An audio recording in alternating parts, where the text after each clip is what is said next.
बड़ी खबर भी प्रयागराज से निकलकर सामने आ रही है। अतीक की पत्नी शाइस्ता परवीन से जुड़ा एक बड़ा खुलासा हुआ है। शाइस्ता परवीन ने 3 प्रॉपर्टी डीलर से संपर्क किया था। अतीक और अशरफ हत्याकांड के बाद उसने संपर्क किया था। प्रयागराज में ठहरने के इंतजाम को लेकर संपर्क किया था। गुर्गों के जरिए प्रॉपर्टी डीलर से शाइस्ता ने संपर्क किया था। कार्रवाई की जद में आने की आशंका के चलते नहीं की थी बात। प्रॉपर्टी डीलर ने अतीक के गुर्गों से बातचीत नहीं की थी। जांच पड़ताल के दौरान पुलिस और एसटीएफ को कई अहम सुराग मिले हैं।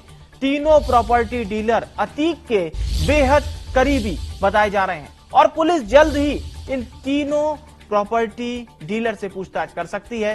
प्रॉपर्टी डीलर से शाइस्ता को लेकर पूछताछ की जा सकती है। तो लगातार विकास हमारे साथ बने हुए हैं, एक बार फिर से उनका रुख करते हैं।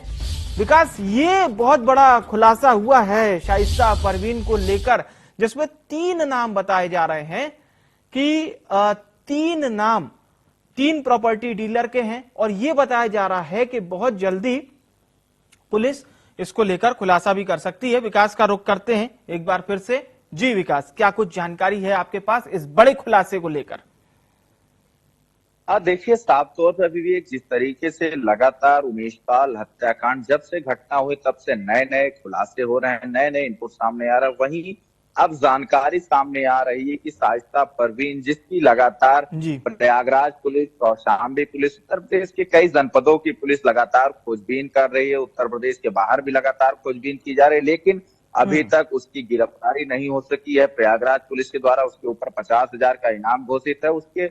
उसको लेकर इनाम भी बढ़ाए जाने की जानकारी सामने आई थी, लेकिन अभी तक हाल फिलहाल में इनाम नहीं बढ़ाया गया है। लेकिन अब जो जानकारी सामने आ रही कि शाइस्ता परवीन प्रयागराज के ही 3 जो बिल्डर थे, जो प्रॉपर्टी डीलर थे, उनसे उनके संपर्क में थी। उसके गुर्गों ने उनसे संपर्क किया था कि शाइस्ता परवीन को कहीं सुरक्षित जो सेफ ठिकाना है वहां पर उसको रखा जाए। लेकिन उनके जो करीबी, जो अतीक अहमद के बेहद करीबी माने जाने वाले जो प्रॉपर्टी डीलर थे, वो ऐसी जो जानकारी सामने आ रही कि वो शाइस्ता परवीन को किसी भी तरीके का कोई संरक्षण नहीं दिए, क्योंकि उनको डर था कि पुलिस उनके ऊपर तक शिकंजा कस सकती है। और लगातार यही बताया भी जा रहा है कि उमेश पाल हत्याकांड में जिस तरीके से कई लोगों को साजिशकर्ता के रूप में उनको जेल का रास्ता दिखाया गया, उनसे लगातार पूछताछ की जा रही है, उनको 120 का मुलजिम माना गया साजिशकर्ता के रूप में। तो ऐसे में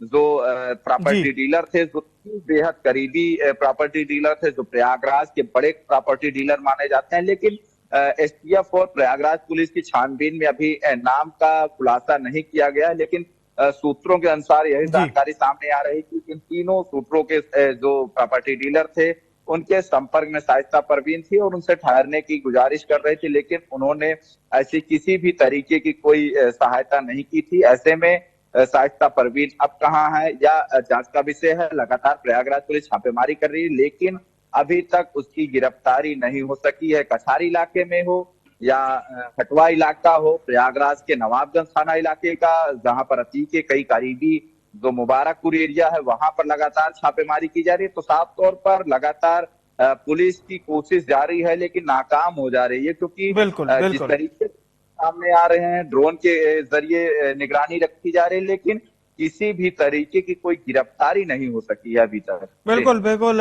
अभी तक फिलहाल गिरफ्तारी नहीं हो पाई है, लेकिन अब देखना होगा पुलिस का अगला कदम क्या होता है। विकास, आपका धन्यवाद। तमाम खबरों पर हमारे दर्शकों तक आपने जानकारी पहुंचाई।